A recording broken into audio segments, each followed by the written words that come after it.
welcome to EmoTalk with Rah and Jah. I was doing today, but it happened that way. Hi, Rah. Hey, Jah, how are you, love? I'm up. It's one of them days. I think people don't realize, like, I randomly sing talk all the time. I love it. It just happens, and that's just how I greet the day. So yeah, that's the mood I'm in. It's been good. It's been a good weekend. How about you? You got outside? I got to go hike, so that was nice. Nice. I love hiking. I love being out in nature. So that's gonna be my favorite thing to do. It's been raining here, so I've been cleansing. So I actually ran out in the rain just to have some fun to You cleanse did the it. body, baby. I just ran out in the rain and You act like a did big it. kid, jumping in puddles, all those things like that. I mean, even on rainy days, you still have to find the inner child of yourself. So I just went out and played in the rain. I love that. Okay, Rod talked about this over the weekend before. He's like, he lives in a different state. I live in Minnesota. He lives in Texas. And so it's like, we're just in different worlds. And he was like, I should go right outside. Yes, it's cathartic. It rinses away all those old energies. Yes. You don't have to care about feeling conscious if someone's looking at you. Like, that's a kid. A kid doesn't care. And so I feel like that was the perfect way to close out the week. Last week we talked about accessibility and feeling old energies clinging and lingering. And so today's topic is kind of going to be connected to what we were just talking about with refreshing yourself, renewing yourself, cleansing, washing away. And during this process of self-care, self-love, this is when we all kind of walk into that spiritual journey. A lot of the times when you first walk into the spiritual journey, you're not thinking about romance. Let me just tell you, that is not the first thing on your mind. But as you start becoming more of a spiritual being and you're living the life every day in the discipline, love finds a way to creep back in. Yes. And so you find yourself at that process, at least for me, myself, walking back into this new dating world as what I call a conscious dater. Right. So what do you feel a conscious dater is before I give my breakdown? All right. So to me, conscious dating is knowing, once you know what you want, you then know and make a conscious choice of what you need. Meaning, at first, you're just looking at more of the physical attributes. You're looking at things that may physically make you feel like, oh, I want that. But as a conscious dater, you're like, okay, are you going to long term, overall, the end goal for me, this is what I want. Not only just the physical characteristics, I want the house, I want the home, I want to be able to build a career with this person. I want to be able to constantly evolve them, constantly being able to challenge me in a way in which I'm growing and we're growing together. That to me is what conscious dating is. Because at one other point, to me, it's just a little bit, it's more fun. There are some serious things in it, but there's, what is the overall mission to me for that? Right. What are your thoughts around conscious dating? Okay, so conscious dating for me, because I agree with you. I think once you come back out into the world and you're ready to meet someone, and when you said you know what you want, I want to rephrase it as I know who I am. Ooh, there we go. I like that. So when I know who I am, it's the moment that conscious dating becomes more relevant. Right. Because for so long, I think a lot of us forget we were taught how to date by parents and our parents first. Remember, if you had them, and TV, and then we would go out and try to mimic these dating styles. Yes. May they work for us or not. Yes. While we're trying these dating styles, we become certain types of personas. So we would get lost in the sauce, as they like to say. Some people were not just to try to date people who don't know who they are. And then we have this whole confused world of dating. And this is where we are right now. That's what I tell people. It doesn't matter about if you use Tinder or Grindr. If you are a conscious person, you navigate these apps properly and you communicate with somebody else who also knows that they're not here to play games. They understand that there's roles that we can play into as we flirt, but I'm still an individual who has my own sense of self, and here's how I want to represent that in dating. So that's what I understand of conscious dating. I love that. I love that. And it just shows how important it is for you to know yourself. And that's the part of being a conscious thinker, first and foremost, so that you can then in turn become a conscious dater. Because once you know yourself and your own value, you're not subjecting yourself to people, places, and things that no longer serve you. You literally shift yourself up to a different view. That people that you would normally date in the people that you would date in an unconscious world is just subject, ebb and flow to me. I think that's just ebb and flow. But once you know what you want, you know your own your morals, you know what is your end goal, you know what is, you're not settling anymore. You're actually getting what is owed to you, because that is what you're reflecting out. That is also another area of conscious thinking conscious dating and conscious thinking that I think goes hand in hand going into this world. Yeah, because we have to remember, I want to take it back to where people forget that when you're dating, you have to communicate. Right. You know, that's true. I'm always so shocked that there's still people when they go on these apps. First of all, they're lazy about creating a profile. They actually annoyed in an attitude about it. Like, you see some people blah, blah, blah. Message me if you want to talk. Okay, great. So then you message them or you want to talk, and they speak in 5 sentences or 5 words, not even 5 sentences. That's giving them too much credit. And so that's what started to make me realize there's a lot of people who aren't dating consciously. They're dating hedonistically. They're dating based on, again, what they feel they're supposed to do at that time to fulfill someone else's needs or their sexual needs when they're. And so for me, I'm going to put my own tea out there. I met this man who, in his own right, I'm sure he's cute. He's cute. My friend was reading me because he's like, well, when you talk about it, you laugh and smile. He's like, you like, here's the thing. I don't know if I like him yet because I don't know if he's proven to me that he's mature emotionally yet. Okay.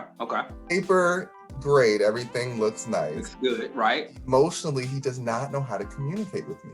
And for me, that is a deal breaker. And I'm like, but you have to understand, you have to give people the opportunity to communicate too. Right. So what do you think? And so for me, that I feel like because of the era that we're in, right? In the olden days, back in the early 80s, in our time right there, we read hand letters. I remember writing love letters. I remember really and truly communicating what I want. Then we shifted over to an era where everything went through text messages. And so that also made an era where people really didn't engage face-to-face with conversations. So we're in an era where people don't really know how to communicate. That's the one thing that I hear out in the business world all the time is this new generation, they have poor communication skills or they don't know how to communicate. I'm even guilty of this at sometimes because I would prefer to text more than I do on the phone calls half the time. But these are things that, when you're entering into the dating world, just like you said, it requires you to communicate with someone, right? One of the things that I had to realize is, and one of the things I asked going forth is, what is your communication style, right? Like if you are a texter, if you're a phone, if you prefer to talk on the phone, finding out these things helps me out because then when I know, I'll know how to communicate with you because then I won't say that something is missing there. But at the end of the day, though, when you're matching with someone and you're literally trying to get to know them, these 1, 2, 3 sentence words, like how much are you really going to get to know someone with that? And then after a certain point, even as a texter, after a certain point, that texting is not going to be significant enough. You have to transition over to phone calls. You have to transition over to visit, to physically video chat or something like that. And granted, that can be a stage that you work up to because sometimes, people who have poor communication skills or who are working on their communication skills, I'm one of those people who are working on communication skills. You have to phase it in, but it does have to have it does have to transition over time. It can't just be one area and you have to be able to move around with that. Right. And then you said something that I always want to say. I like all energies as a teaching mechanism, but I do not glorify the romantic ways too often, because in my mind, they put too much concentrated energy on one or two people. So I loved, like when I was younger, I remember writing the love letters too and stuff. But if you're the person who's receiving the love letter, you're like, what if I want it? And now it's awkward and it's whatever. And so I feel like it's a beautiful way to put it out there. But I also feel like after you send that letter, you should follow up with some physical communication.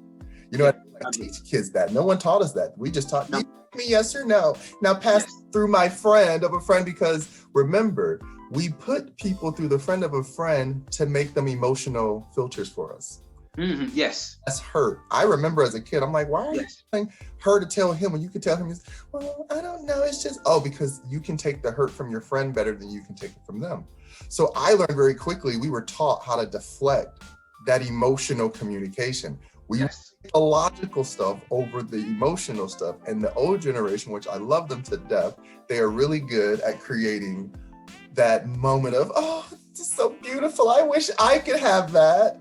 Right. When you get it, everybody's like, you don't really want it. You really want it, right? You know, this is illusion. And so I think it's cool that the new kids, they're stuck behind these screens, but now they have to take the time to put more words into what they say, or more emotions into the words of what they're saying. Because there's people where they've learned how to manipulate these devices and these platforms, saying a few words. But if I see that you're trying to, again, the letter was perfect. I love that I'm putting my emotions down for you to read them and able to experience it, because trust me, I had some letters and I was like, this is beautiful, thank you. Right. But fast forward to now, a couple of years ago, I had some random person leave a letter on my car with roses, and still to this day, I don't know who they are. And it made me so mad, because I'm like, this was cute when I was 5, but when you this is some stalker-ish. Right. You're like, you got a secret admirer. Who is this person leaving? And you know where my car is too. So like, wait a minute. And where I worked, they knew where I worked, and I worked very backwards. I worked in the middle of the woods in Iowa, where you would not know. It was a private drive. So that really threw me off. Yeah. There was times where I realized this man I met, his emotional flirt game is so immature that I don't think he realizes. I'm like, you're not a conscious dater.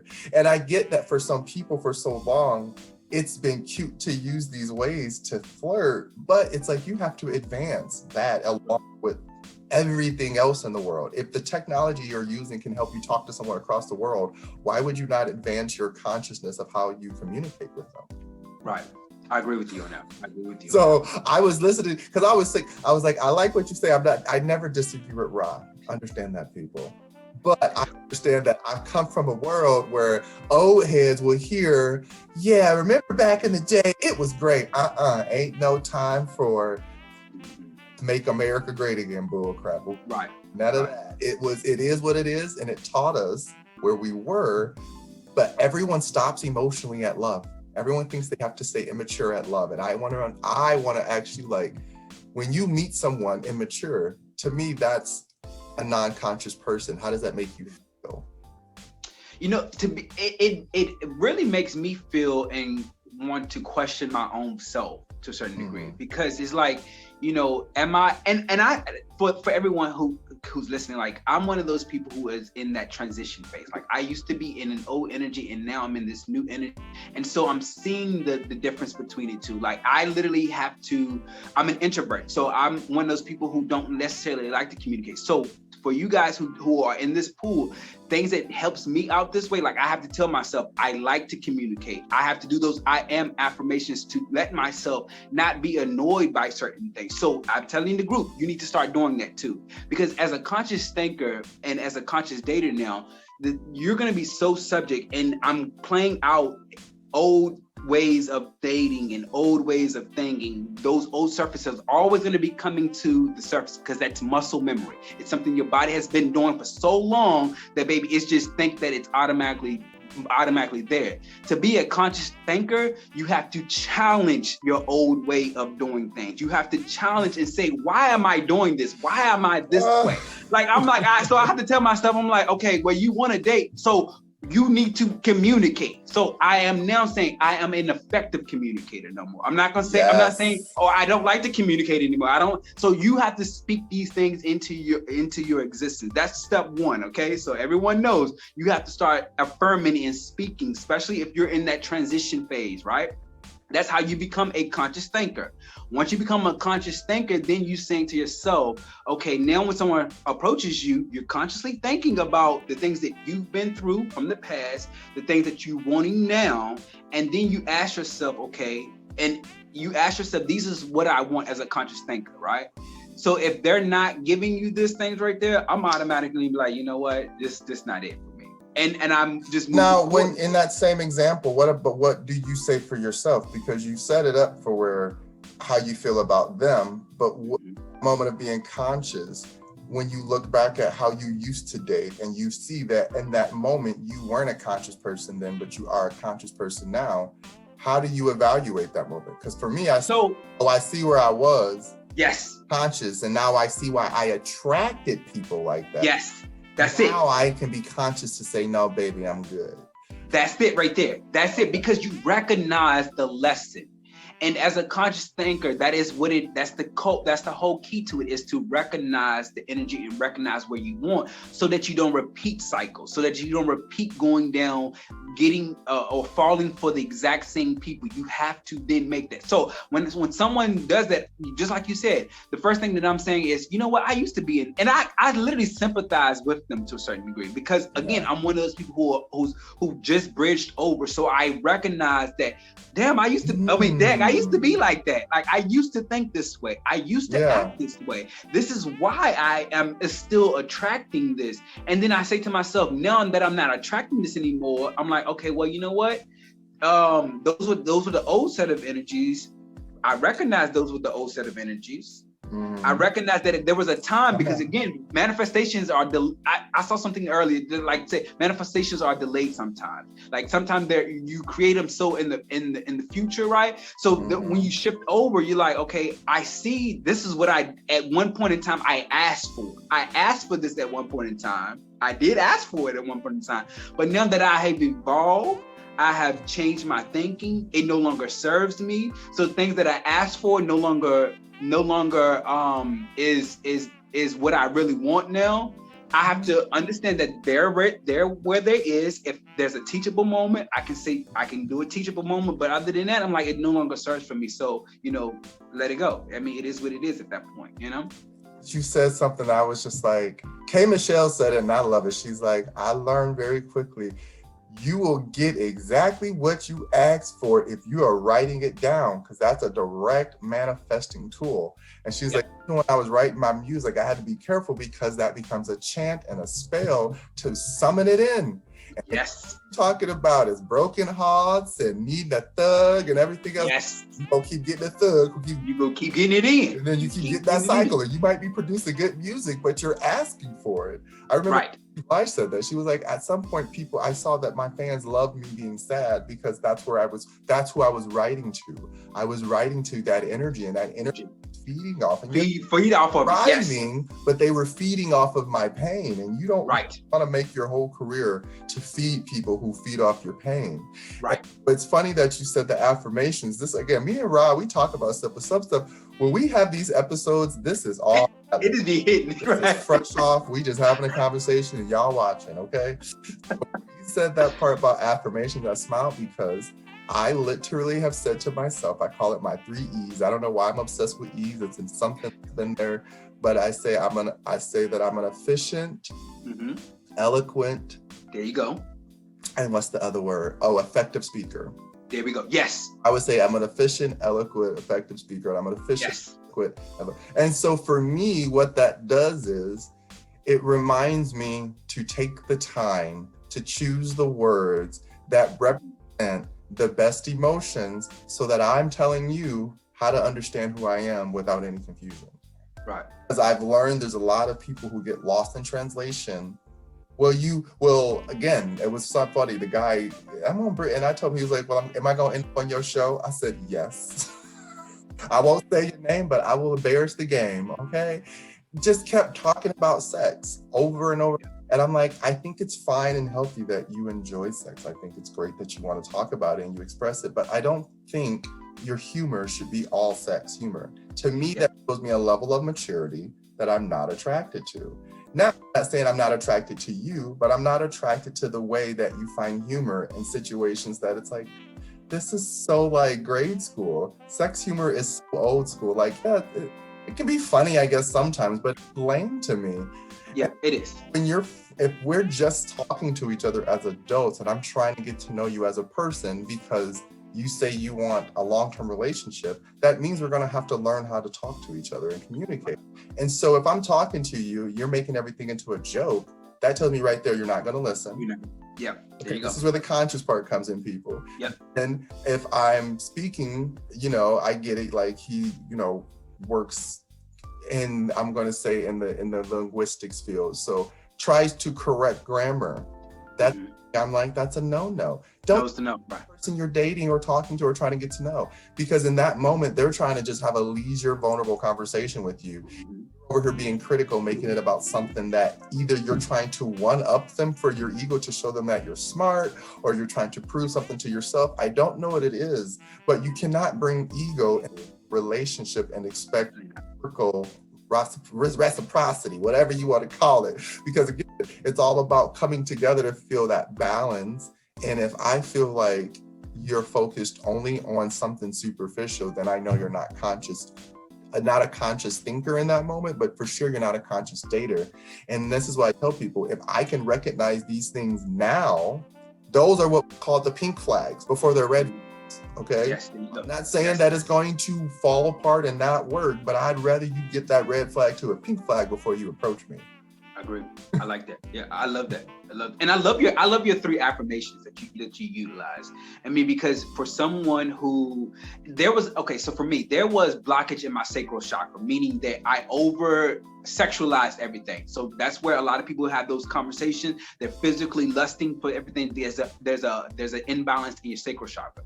Plus, again, as an introvert and as someone who had to break a curse from generational stuff, I had a lot of throat chakra blockage, right? So I didn't want to communicate with everything. So knowing that, that is an unconscious me not knowing that these are blockages. I'm over sexualizing things. I'm utilizing sex to get my partner, or whatever the case may be. That energy right there makes it that imbalance there. When you don't speak your truth, when you don't want to communicate, that's that blockage in that throat. So being a conscious thinker there, I had to unblock that thing. I had to unblock my thing. So conversations around, especially if you're talking about getting into a long-term relationship, sex is probably going to be the farthest thing that we're talking about, because my goal is to get to know you first. Because as someone who worked through that sacral chakra imbalance, sex was always going to be in the forefront. It was the way in which I can communicate with especially in friendships with gay men. Yes. That's my thing. He's like, we're trying to build a friendship too. I was like, even then, I don't want my friends who are just I am sex positive, but I don't feel the need to talk about it. That's like me saying, I'm black. Right. I don't need to talk about it. Clearly. I'm gay. I'm gay. I say that I'm gay on here so that people who are listening have a reference point to know who I'm talking to. Who I was talking to is who I'm talking to. I'm talking to everyone, but I primarily talk to gay people because that's who I'm experiencing life with. And so this is how we come together to say, yeah, this is what we're experiencing, so that we can all try to cultivate a culture that is balanced for all of us. And right. So I tell people, if we keep perpetuating old stereotypes in dating, then that's what we're going to get when we go into a relationship. And the same behavior that we keep saying, why are no men no good? Why are women this? Because that's a perpetuated stereotype that we keep alive. Right. So that's the part that gets to me, where it's like, do you understand that the way that you approach somebody literally is how you begin that chapter, that journey? Yes. I always catch myself, but sometimes I used to lie. I used to love it. I used to love lying to men because it was fun. But now I'm like, every time you start out a lie, your relationship's going to be a lie. So even when I'm talking to someone, I try, because you try to dodge people sometimes. Like, I don't want to talk to them today. You don't want to say that. So what you do is just say, oh, that's great. Well, thanks for checking in. And then you close out and say, have a good day.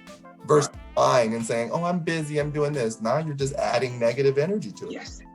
But you hold on to that energy. You subconsciously hold on to that energy. You create resentment, or you create something around that energy. That's why you have to break that cycle. You have to be, that's part of being conscious of it, is recognizing it and then being able to speak truly around it. Like we have to make that the norm. For so long we've been playing in these old energies, and now we're in this new, this new energy is requiring everybody to move forward. Like, baby, if you're not in it, baby, you're gonna be pushed into it regardless. So it's a movement, baby. It's so beyond Jah and I, like, it's a movement worldwide. So that you're gonna shift into this energy regardless. I'm just gonna say what it is. That's because we're in this new era now. And so it requires you to speak truthful about it, to not harbor resentment to it, because when you do set up a lie about it, it does set up the foundations for it. It really truly tells everything going forth at that point, because subconsciously in your mind, your body's gonna feel like you always have to at some point make that lie. Because they say once you lie, you have to tell 3 lies to get out of that lie. That's how it works. So if you don't start off with the lie, then it can continue to flow naturally. How it's supposed to. And let's layer that. The lie is the logical masculine energy. Okay, lie is the blueprint. The reason we're lying is whatever emotional narrative we create around it. I'm doing this to protect them. I don't want to be mean. I'm the nice person. This is the energy attached to that blueprint of the lie. Okay, This is why it's easy for people to convince themselves that lying is okay, and that when they're conscious in dating, they can make excuses. Well, maybe they'll change. Well, maybe this is just baby. I learned the love of my life. When I see it, call it, baby. Check it. I will give you now what I've learned to do, my friends, and I listen to. They like, Juwan, give people at least 3 shots. A 3 shot. Don't try to start the conversation, but if they keep reaching out, you have 3 opportunities to prove that you understand that I'm a conscious person who's asking you to be aware of how you approach me and the conversation you choose to have. That is my choice. And I think there's a lot of people who get so offended by you feeling like, oh, you think you're better than me. No. It's not. You know your worth. You know your worth. You know your value, baby. That's all it is. That's all it is. I know my worth. And so that's what I demand in dating. And there's people who are afraid of that because they've learned a blueprint on like, yeah, I can pretend to be this person, but once I get home, I'm going to be a completely different person. And then I'm going to you to say you have to accept me because this is who I am. And if you don't accept me this way, then you're not a good person. Oh, I've had people, no, baby, you told a lie to get me here. And then I found out you were a decent person, but now I see that you're using manipulation to try to keep me here. So now you're doing trap and bait. So now I really don't want you. You know what I'm saying? People don't understand. A conscious dater can break it down like that. Can break it down. Listen, and the thing to it that you hit, the approach is the key to me. The approach is key to me. Like it literally sets the foundation. The way you approach me, baby, it will set the foundation for how this will unfold, baby. I'm just gonna call it like it is. Like if you approach me the right way, baby, we can fruitful in everything. Yeah. Again, someone who knows, because at this point, like you said, you know your value, you know with your worth, you know that you know that you have a crown on your head, baby. And so therefore, you're not going to settle for any and everything. Therefore, you keep your head up high, and those who approach you, they need to approach right. If not, baby, you send them back on to receiver. Send them right on back. Send them right on back. Return to sender. Thank you. Return to senders. I'm telling you. That approach is key, baby. Well, this is key. And so the approach is the most vital part. Again, it is key. And so we've and a few of my my little TikToks and stuff, and I've seen in some of your videos that you posted on TikTok and Instagram, we're talk about soulmates and relationships and twin flames and all this. And I recently introduced the concept of a twin ray. And so I don't talk about a twin ray a lot to people or a twin soul is because I personally want to make sure that people, like you said, know how to get through that first door. Right. You cannot, and I tell people, there's no way possible. I'm going to promise you this. I've been through a lot. When I tell you I have a life and one day I will write that biography, babe, there is no way to skip forward to the twin ray relationship without completing the twin flame cycle, so that you can let it go and move on to the soulmate relationship to realize, wow, someone opposite of me actually is better for me, or someone who knows how to do things that I try to do but can't do as strong. We talked about this with Head of House. Right. They can be better at this than I can. Let me give them this power because they're better at harnessing it and they can teach me later. When you have that sensibility to not only allow someone in without putting or projecting your shit onto them, and then you have your own soul mission and you can come together as two to make a combined mission. So me and Rah are considered twin ray friends, or twin soul friends, because we have separate missions and separate platforms, but together we have a bigger mission. Right. Okay. Right. This is the epitome of relationships. We call this power couple. Okay. Everyone thinks they're a power couple because they got matching outfits and they work out and they got cute bodies. And what you doing for the collective? That's not a power couple. Hey, sorry, not at all. Right. Sorry to inform. Some of you are twin flames and you made it work. You both love attention so much that it works. But when that attention's gone, why do you think so many pandemic breakups happen? Okay. You ain't getting attention. I don't like you that much. That's when people start becoming conscious. Yep. Who they've been with. There's been marriages dissolving because they were married consciously. They were married for the aesthetic. Aesthetics. Right. There we go. It's like an arranged marriage to a certain degree. I mean, it ain't that medieval, but it is kind of like that. It's like, baby, I see the benefits of us, whatever. But then when you get down to because we have always said there's layers and there's levels to this. You know what I'm saying? There's layers and levels to this. And one of the analogies that I always get is utilizing the branches in the military. It's like that E1 to E4 situation. Those are those unlisted people, right? Those are those ones who are pretty much, I don't necessarily, like to me, they're in that unconscious thinking. Not saying that military people are unconscious thinkers, I'm just saying, but there are some people who are in there, but I'm utilizing the analogy that E1 to E4. Once you become one of those and those officer, you become a conscious thinker. That means you're required to not only man yourself, but you're also manning your platoon, your own. So your thought process is so much different. You're an officer. That means most officers, there's some officer who would date an E1 to E4, but again, you're gonna probably date another officer because they see the bigger picture. They see the things that they or let's say someone with officer possibilities, because you might be at the lower level in your entry moment, but baby, some of them entry, they know how to shoot on up. That's true. They know how to go from page to emperor. That's true. The blueprint. So there's that duality too of like, I get what you're saying, where it's like there's always that moment of your entry level before you become a professional. Right. Before you're a master at what you do. It just there's no way of getting around it. No matter how much knowledge you have didactically, you have to have that physical emotional experience. Exactly. When you have that emotional experience, you're able, again, we talked about the aerial view. When you're a soldier, you see the ground view. Ground view. Many different ways to turn around and see, and many different directions to go. But when you're in that aerial view, the helicopter, I can see a lot more ground that needs to be covered. And baby, they coming this way and we got to go that way. And you going. There you go. So for the preservation of all of our health and our platoon, let's go this way and we'll take care of them tomorrow. You know what I mean? Like, that's logistics. That's not. And see, that's the reason why I said that. That's the reason why it's needing, when you're talking about conscious dating, like if you are someone who if you're only one who sees the ground view, like you're missing so much on the area side of it. And that's where long term I ask the question is, can someone in a area view be with someone who only sees the land view? Because all they know how to do is just to shoot. Like, is there going to be an evolution between the two of them? Because when you see the area views, y'all both can see where, I need to send troops to the right. I need to send troops to the left. And collectively, we can make sure that everyone is being shielded. But if only person sees right here, are they going to be so trigger happy that they don't see right here? Like, I always wondered between the two. Like, for me, I want someone who both can see the area view, because then I know there's longevity in there.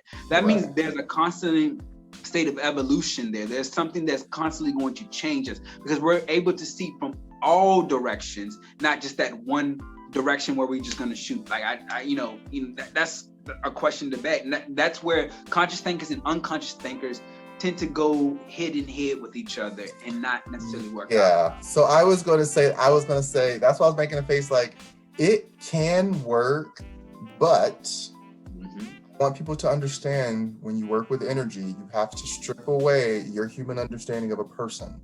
You just have to see it as an energy blob. You can make it work, but that's a twin flame relationship. Why? Because you're trying to ignite someone else's fire to be where your fire's at. You're trying to wake them up in a cycle that you know they're spiritually there, but their physical body isn't there yet. Not there. Body has to catch up to the spirit first. So it can work. I tell people it can work, but you have to be willing again now to do the work, to that mother-father role and parent through the process. As you parent them out of it and they start learning that, oh, I don't want my partner to parent me, it becomes the teacher-student role.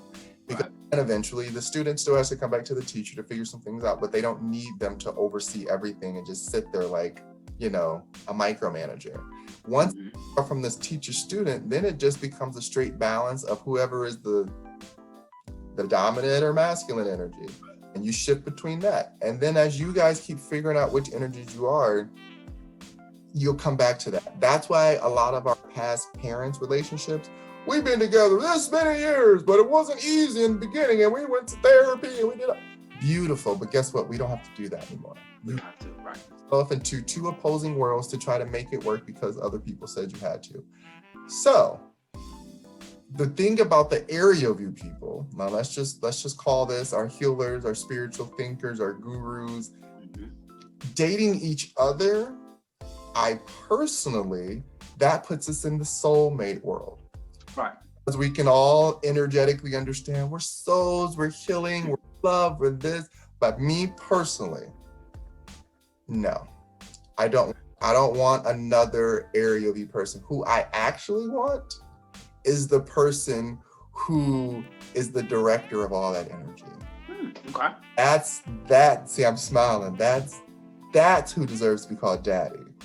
Hey. Daddy understands that you're my manager, you're my supervisor, you're my person who makes sure the ship keeps running, and these are my workers, but I'm the person who sets the tone. I set the environment. I set the morale. I set why you come to my brand every day and want to be a part of my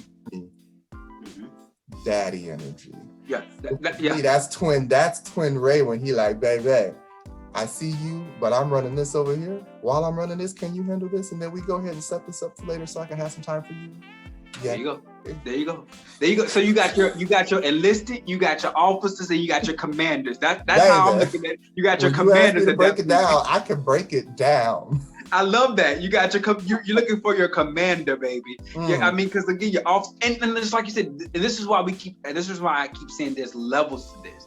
Because even when two spiritual people who are on this area spectrum right there, there's still levels because each one of them may have a specific objective. And so even two spiritual people, they can also not be compatible with each other if their mission is not aligned. Those two areas, because one may have a specific audience where the other one may not have that audience. One may have a specific gift that this one other doesn't. And granted, it can work. It takes work on all of these levels. But I love how you saying like you want your commander who's able to govern all of that, baby. That's the ultimate. As a commander, you should know how to do the physical work. There you go. Emotionally, you can handle all the stuff that comes with that work, the service recovery, the things, the hiccup, the stuff that has to keep it flowing that no one pays attention to. And so that's the part where I'm like, okay, I see it, right. And ultimately, that's where you will find the most fulfilling relationship is when you do get your commander, because it's like you said, that person has went through their own emotional work. They can also relate and see when you're in your emotional work, because when you're dealing with a counterpart, there's always that level of emotional work that has to be navigated between the two of you guys. Someone who's just in that officer state, they may or may not be able to. They're managing other emotions, and then they're managing their emotion, and it may be a little tension to that. But once you're at this commander, you're a master manager. I think you're a master manager of emotion, not only yourself, but for your partners. Responder. Oh, okay, a master responder. See, most I love how we create these most terms. soldiers and, like you said, officers, they're master reactors. That's what is a soldier. You got to be a master reactor. You got to react. You got to react. Spot the movement. The next one up, you got to kind of know to wait. Let me respond before we just go shooting. Right, there we go. Over there, not over there. That's a respond reactor, but the master responder understands that whatever byproduct that they do will have a reactionary byproduct. Right. And so sometimes that middle person, that's why I always say, I understand when you first transition from the 3D world to the spiritual world and you're on that bridge and you don't want to leave that 3D world. But I've been there enough that it's like, I don't want to hold that position for the rest of my life. Right. Constantly going back and forth. But there are people who are supposed to do that. Right, exactly. Through my 30s, I was a bridge keeper. As I start to age, I go further into spirituality where I'm not a bridge keeper anymore because it's my job to now provide tools and examples of life that now you have examples and you have material. So you can go make a mistake, but you can't blame it on anyone because you have materials out here now. Right. That's the whole point of the digital world is we have access to information. And if you choose to use it or not use it, that's how you stay stuck as a conscious person or not conscious person. And then dating in the old cycle of, why does he keep calling me and leading me on and making me feel like he wants me and then he doesn't call me back, but then he wants to do me all the time. But then when he sees me out, he acts like we're together because that's the old game. That's the old game. That's reaction. Response. I should probably call her back because she's got used to this consistency. So let me know I'm busy so they don't think that I'm ignoring them. That's There you go. That's it. And it takes those steps though. And that's to say, like, you know, I'm one of those people who admit it. I'm in that I've moved away from just being the officer. I mean, the enlisted. I'm in this officer state that is transitioning over into this. And this is where we say that 3D, 4D, and 5D thinking, or whatever the case. Well, that hierarchy right there. We're utilizing soldiers to paint the pictures, but ultimately your goal should be to be that commander. That again, to me, shows the evolution in stages. I love how you said it, like, so I'm in my 30s and I feel like that's my prime time, or the first part of my early, because I'm still in that transition. I'm still in this officer stage right now. I'm coming to my commander stage, baby. I'm coming to the command, but there's still things that on this journey as an officer that you still have to learn. And this is why you said you can't shortcut anything, because there's experiences that you have between the twin flames, the soulmate, that you gain in between, because once you gain those experiences, it helps you shift and make you evolve to the level where you can become the commander. And that's why I said there's no shortcuts to this. You have to gain those experiences so that you can be that commander, because a commander was an enlisted officer at some point. He or she or that energy was able to test or to be exposed to different scenarios and experiences so that they can gain the knowledge and skill set to move from an unlisted officer to an unlisted person to an officer to a commander. It takes that experience right there, and that's where you have to recognize as a conscious thinker where you're at.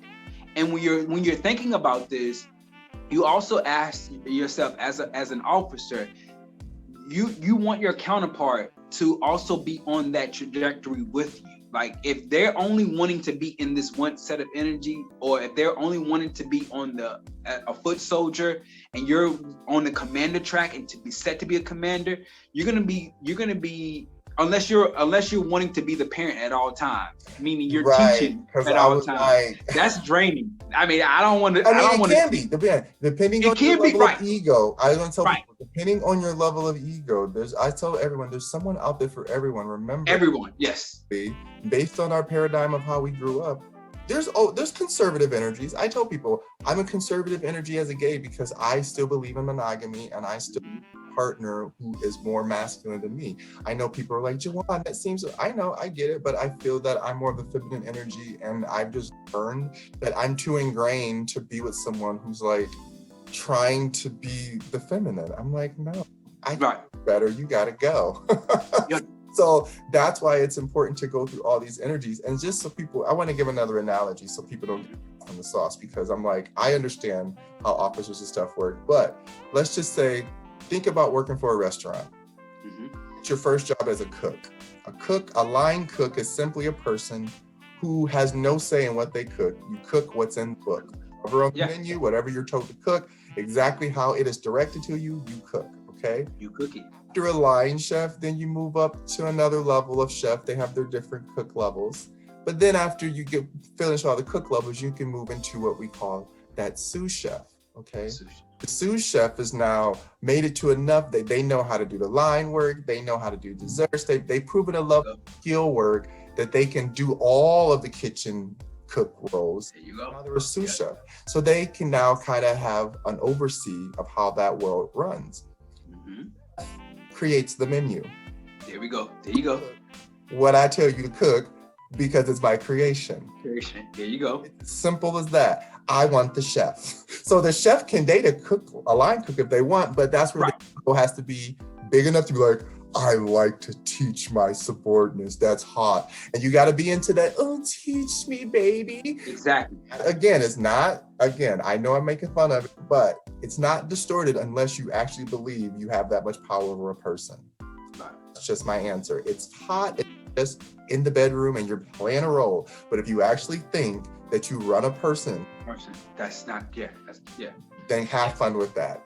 Yeah. But yes, if I'm a chef and you're a chef, that means we both have two different styles and ways of cooking. Like you could literally do barbecue and I can only do vegan food. This is where we can be soulmates because we're both chefs, but our soul paths are different. You cook meat and I don't cook meat. So how can we find a way to bring this together to be twin rays? Okay, well, you can probably do more grass-fed organic and make it a little more leaner. And I can do more savory dishes that call in people who like meat. Now we have something that the same journey, same path, good nutrition, helping people. You understand? This is how we evolve. There you go. I love that.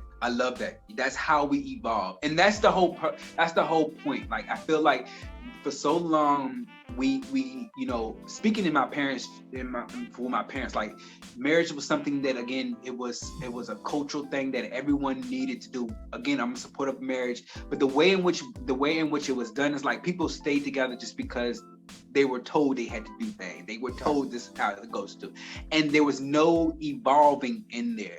Like I tell my parents, like, okay, when y'all, my parents met when they were 16, 17 years old. They've been together. They were together for like. Yeah. So I'm like, okay, the one thing that I had to tell my father is, you're still looking at my mother as the 17-year-old girl that she was when you met her. Baby, she's no longer there. Like she had kids. There's been so many things that has changed.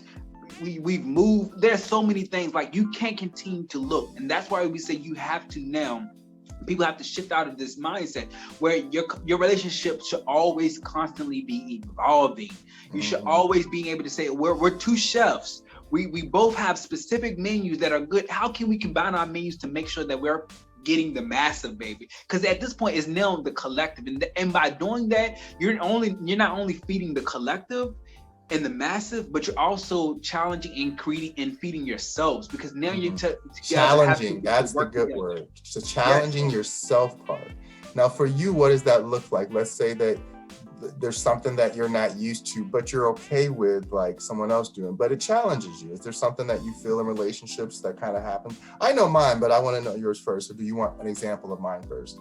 Go give me an example. I mean, because like I'm one of those people who I'm so in this it's not an acceptance. It's more so of recognizing that I know what I know, but I'm also willing to understand it from other people's perspective, because some people learn things differently. So like, I'm not one of those people who say, oh, just because I'm a subject matter expert, but if another subject matter expert comes in, I'm okay with understanding with them, because they're looking at it from a different lens, from their own perspective, from their own experiences. So what they may say may trigger something to me. So I'm always looking for my counterpart to, maybe know something more in depth than me, and it challenged me to say, you know what, I never really thought of it that way.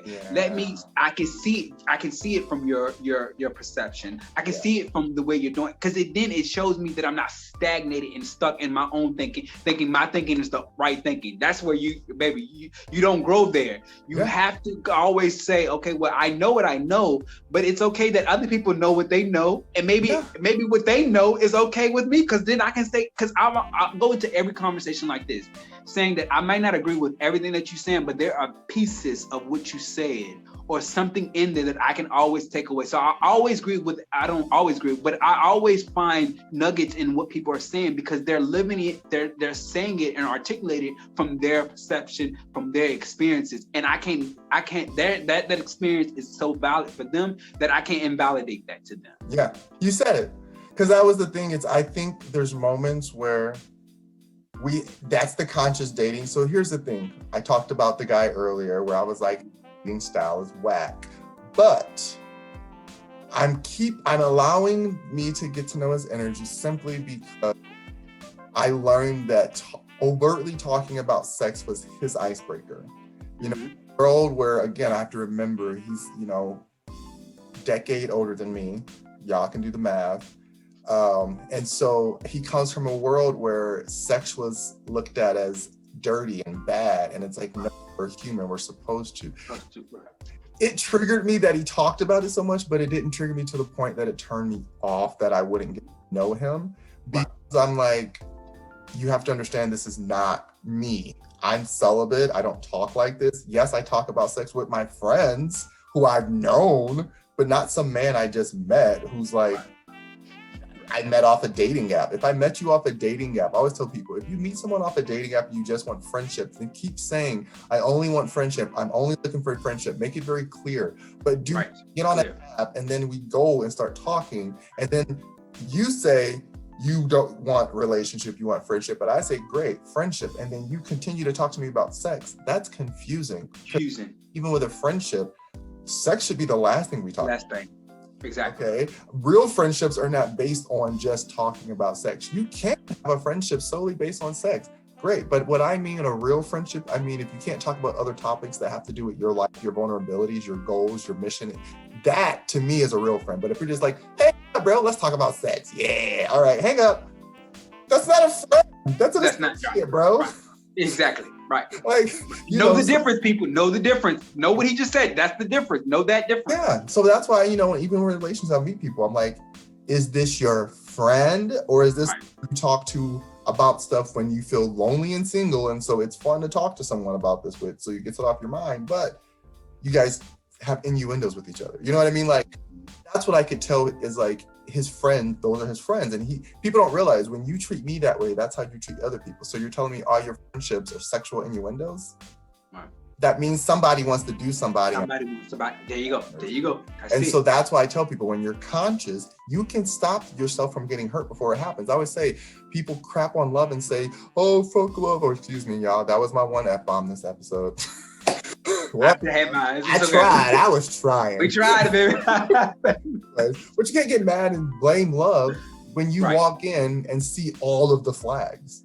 There you go. Is there in front of you saying, red alert, red alert. Red alert, blink, blink, blink. They're not. But we adore it, baby. Yeah, so that's when I have to ask myself, if it's a trigger to me, is it me working through an old subconscious belief?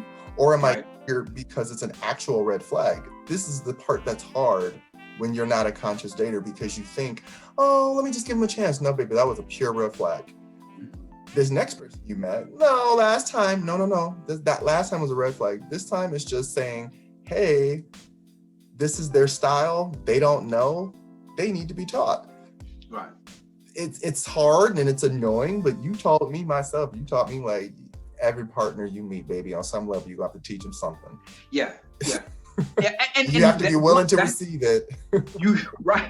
That's the thing, though. They have to be willing to receive it first and foremost, and that's even if you don't agree with it. Yeah, and again, because it's something that should help benefit you. Because again, people would do things out of just normal muscle memory, and so until they know better, the hopes is once you know better, you do better. So your goal is, there, and even with you, Jah, because I always said to you, like, there's a level of when you're in the spiritual, when you're in the community and you're becoming a conscious thinker, there's a level that you always will have to teach your counterpart. That's just in anything that you do, because it shows that. Because I try not to. You try. Well, I mean, yeah, you try not. Like, I guess it depends. Well, really and truthfully, it is the level in which you have to teach. Like, there's some surface level things that just because it's your way of thinking, the way you process it, surface level thing of teaching is good for you and your energy, right? But when you have to overly, like, you have to literally teach them your ABCs, that's too much, baby. That's not. I should have to tell you when to call me, when to text me. Like, if you're away for so long, you should know that stuff. Right, those basic principles that you should know, I shouldn't have to teach you. I'm okay with teaching you, again, the way I communicate, the way how our love language is. I'm okay with us teaching that, But when we have to start from A to B to C, baby, that's too much. I ain't got the energy for that. I've switched. There was a time where I did, baby. It's to me, it's too much energy spent on something that I could literally spend my energy on something else. And this is why, when you're going into these situations, when you see these pink flags, recognize these pink flags, because they will turn into red flags. And when they turn into red flags, you're doing too much justification, you're doing too much teaching, you're overpouring, it's too much overcompensation. It's draining. It's really and truly draining. Yeah. So that you got to be comfortable, and you got to know what level you're on, because, like you said, there are some people who thrive in being the teacher, because that's what their mission is to teach, and so therefore they can date another teacher. They may date a student or someone who's learning that, but they have to realize that that's the foundation that they set. So therefore, but eventually too, that student will become a teacher, and if you teach and you don't like to get taught, then you have a problem. The twin flame relationship, because eventually you'll grow, you're gonna be like, I'm over this relationship, and you're gonna be like, I don't want to be taught. Well, you're gonna break up, and that's the learning lesson.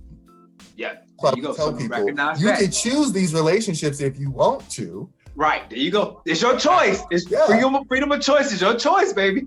Free will, baby. But if you really want to choose to not have, I tell people you can skip over heartbreak. It's easy. You just have to. You have to choose to trust what your gut is telling you about what you're feeling, versus trying to make a narrative fit that feeling that is already like, no, I already told you how I feel. The body knows what it wants, but we like, no, well, let me put it in this narrative and see if it works better. No, it's the same. You're just dressing it up differently. There we go. You're just dressing it up differently. Just being conscious of, like, knowing it's not easy. I tell people, conscious dating is not easy. It is not for the faint of heart. If you want a regular 3D relationship where it's all superficial, you just go on a few dates and you have sex, and that's fun. Trust me, I'm not judging it, but that's it's an experience. And honestly, you should experience that in your 20s. Right. In your older age, make sure that you're speaking to every partner you have as, I'm only having fun. Right. I have no idea what's going to happen from that. Don't even promise, oh, I do want a relationship. There you go. You just told them to hold on. They can hope and hold out. And if they can hold out, maybe no. Just tell them, I have no hopes for a relationship right now. Right. A person can move on. And now you just broke a cycle for yourself. You don't have to repeat a cycle of breaking hearts. Because I said it to Rah a few times. He's like, you're not going to break someone's heart. Because I was so used to breaking up with people and acting bad because I was putting energy into it, but not closing out cycles. Once I closed out cycles properly, and the last person I broke up with, and it wasn't there, they thanked me. I was shocked. But in conscious dating, the person was aware of what I brought to the table and was grateful for what I brought to their life. And I said the same to them. I was like, you actually helped me a lot in a lot of different ways. And they did the same for me. And it was beautiful. And we both walked away, two old adults, knowing that we didn't hurt each other out of malice or out of pure vanity. Yeah. And once you do that, though, it sets the precedent, because then you recognize, because, like, literally, like you said, I had to close out a chapter 2, and it was like, we were communicating, but it wasn't there. And I'm like, okay, why continue to do this? Like, let's just close this chapter out and sit and call it what it is. They thanked me for that because they were a conscious thinker too. They were like, you know what? I really appreciate you saying what you needed to say. It didn't keep me in this mindset of wondering what it was, limbo, trying to guess. Like, you were upfront for it, and I'm okay with it because then they know now. Not only did I know that that's an ability, and I felt so happy and relieved for it, they were happy and relieved for it because now going forth, that's what they're going to do too. Because I taught them that this is an important process that we haven't done. We keep people on red. We don't close out timelines. We keep people wondering, and those timelines continue to run forward, and it can sometimes will come back to us because you're going to be in your next relationship may not close out a relationship, and you're stuck in the place of you're wondering now because you didn't close out that previous timeline. So this is why once you do it the first time and you get rewarded for it, you're like, okay, this is so much easier. And that is the most effective and beautiful way in which our culture needs to start shifting over to now, because it's not. Now, granted, that there is some levels to, because some people will feel like, oh, why me? Because like I had to. Some people are like, why not me? Why not me? And I'm like, okay, whoa, pause. That says a lot about you, not me, because you're deflecting at this point. Like I'm one of those people who will tell you the reason why it is, and then we can move forward from there. Like, but once you jump on the defense, that's more of you jumping on the defense for your end and not for me. So I'm keeping that. But it shows that we need to. It shows that in the past, no one actually taught them how to close out a chapter, and the norm of it is just like jump on the defense. But those who moved away from that unconscious thing and they're on this conscious thinking there and conscious dating, when someone closes out of a cycle, they appreciate it more because they know that person values their time, their effort, and everything else. It's a more of a rewarding system to me. Yeah. And look, I love when Rah talks, because he always paints an analogy for me. So here's the analogy I got when you were talking, because if you're a visual thinker like me, Beauty and the Beast is the best example of what Rah was just saying, where it comes to knowing how to close a cycle. Remember, the beast was going to have to stay the beast if he did not break his cycle of being bitter and jaded and angry, mad, and a nasty person. And until Bill came along and let him see what love looked like, that's what broke the spell. It wasn't her, it was her ability to forgive and let go and release. And so when he was able to recognize that, he was able to break an old cycle, become prince and king he's supposed to be, and all his beauty and glory of whatever we say that looks like, and he got to have his happily ever after. You know what I mean? Because a lot of us, here's another part of that analogy, where you have the wicked witch. She got scorned and crapped on, and they told her stories many different times through Maleficent and other stuff, like how she got abused, and everyone walked away, and happily ever after's over here. But guess what? This timeline is open. She got bitter and madder and resentful. And guess what she did? She came back to ruin your happy because you opened that timeline that should have been closed. And so I tell people, as we walk away and we want all these happily ever afters, be conscious of who you're representing and who you're putting forth to people when you speak to them and who you're saying they're going to get. Because eventually, I tell people, personas will dissolve, okay? Yeah. And if you're not conscious of who you are, you'll look up one day and be like, who is this person I'm with? Who is this person? Who are you? I don't know you. It was cute in the beginning, but I actually don't know you. You don't talk to me. You ignore me. You're mean to me. You try to find ways to like put me down. Who would sign up for this willingly? That you understand that people have not been conscious. They've learned how to mimic and play a role, and they've learned how to mimic and play titles, but they still have not fully read the script. They're not attached to the character for real, okay? So you go back and study a little better. Right. Study life experience. Study and experiences. And I hate to say it, but this is just reality. Like, people, I want you to know that the first time you do it, it may not work out the way you want it to. The second time you may not do it, it may not work out the way you do it. Like, this is something that you constantly have to do. It's undergoing. There is no perfect go. So at the end of the day, this is all I'm going to say. That, part of being a conscious thinker is to break cycles, right? You have to, one, recognize the cycle that you were in so that you don't repeat those cycles. Because when you repeat those cycles, you're not in that conscious thinking side right there, because you're literally just allowing your body to go with ebb and flow.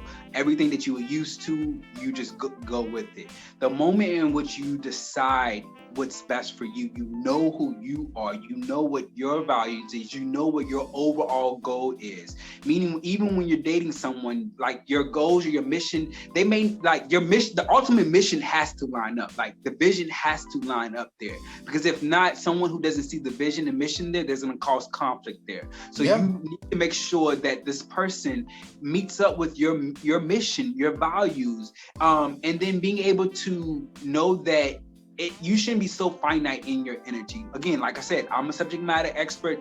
Jah is a subject matter expert, but I'm not so caught up in myself to say that whatever Jah is saying is not valid. Like he knows his stuff. Your partner knows their stuff. So therefore, you need to recognize that you may know your stuff, but your partner is also there to help get you to move differently or to commonly go to your mission and your value. This is why you, one, have to understand what your mission and value is as a conscious thinker, so that you can align yourself with the person that aligns you with your mission. Because if you don't know that, baby, y'all just in the ocean, just floating around. I've been very exemplary today. I got one more example. And then at the end of the day, close out where we just give our takeaways and then we'll move on. The example that you gave, which is a personal one that I talked to Rah about, there was a gentleman that I was talking to. Nice, good looking, blah, blah, blah. I know Rah's thinking, which one? No, stop. I don't want to say their name, but it was a guy I was talking to. He was tall with curly hair. Good. You know what I'm talking about now. I know what you're talking about. You know, I could have fallen apart over this moment with this guy, but because I was a conscious person, a conscious dater, and I'm consciously healed, I actually saw it as a lesson and learned from it. It was great. So I was talking to this guy and we were getting along really well. And eventually he just kind of sent the message back like, hey, you know, you seem great, but I'm just not into this. And I was, okay, that's fine. I understand. But what I did was what most people were like, why would you do this? I was like, it's not for validation from him. It's a confirmation for me. And it was like, just let me know what it was that just did our connection. And he was like, honestly, it was all of your spirituality talk and all of that. And right there, I was like, oh, got it. Because in his mind, he's like, I don't want to, you know, in my mind, I logically think this way and like, I would be making fun of you. In his mind, in his honest opinion, no matter how he felt about me, he was saying, I personally think this is a joke and I don't want to treat you like a joke because you're confident. So I respected that. At the same time, I also respected the fact that my mission is bigger than his judgment or his abilities, because I'm a spiritual speaker. I'm a spiritual person. And so it was about spirituality. So therefore, yes, I want someone in my tribe, in my court, in my corner, who is going to support my, even without agreeing with, just support it. And I've met men where they're like, I support this. I don't understand it, but I support you. And so I want people to remember, when you're consciously dating, these are the things that you're supposed to be looking for. This is what the process of conscious dating is to see every rejection really is a protection. And then you identify the lesson and you walk away and you program or recondition your subconscious to not fall into that program anymore. That's how you break cycles. And then you can say, I see my worth. Thank you. Yes, I need someone, universe, who is going to speak spiritual with me and like understand this, but still know how to function in the regular world. Exactly. These are our desires, and it's okay to ask them. Versus, I want somebody with a big booty and a big this. Look, surgery has done that. Everybody, baby. Those cosmetics. Now that you see you got a big booty, but you still don't got a brain. There we go. So with that, thank you. This has been a long one, guys, but thank you for joining us. So Rah is going to do our quick close out at the end of the day wrap-up session about the key takeaways. What are 3 key takeaways? The key takeaways for me is, 1, recognize where you're at. Recognize what you're wanting and what you're trying to call in. Because what you're calling in now, you will receive, okay? So you need to be conscious of what you're calling in, right?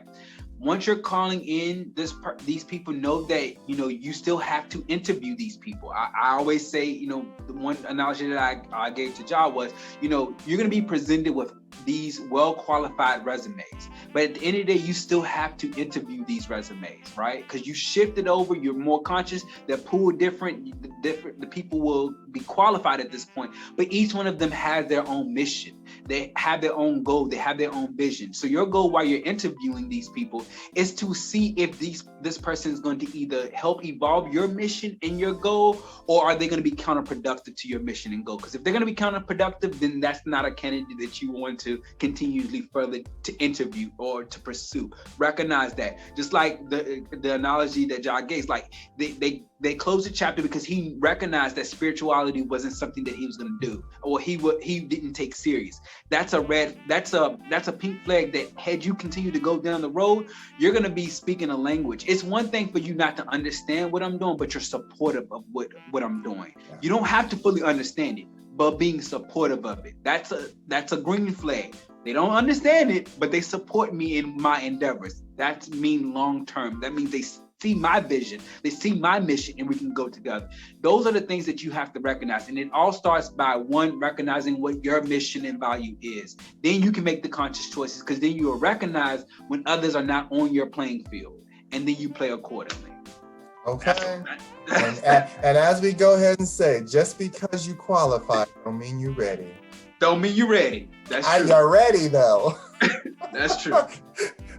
God's calling. All right. Okay, he's calling. On that note, guys, as always, thank you for joining us for EmoTalk. Oh, baby. Join us on EmoTalk After Dark, which will continue this conversation, and we're just going to see where it goes. I have no idea, but I'm sure it's going to be good. So, as always, I am a life coach. You can check me out at epicidity.org, where all of my platforms are linked. I've created a beautiful rabbit hole, so just click away. Yes. Love. And you guys, y'all can find me at selflovehealingarts.com. I am a doctor of natural medicine. We provide wellness plans, holistic planning, illnesses, all of those 9 yards. So if you need any services, come visit us, baby. We got you. All right. As always, next time. Love you. Besos. Love you guys.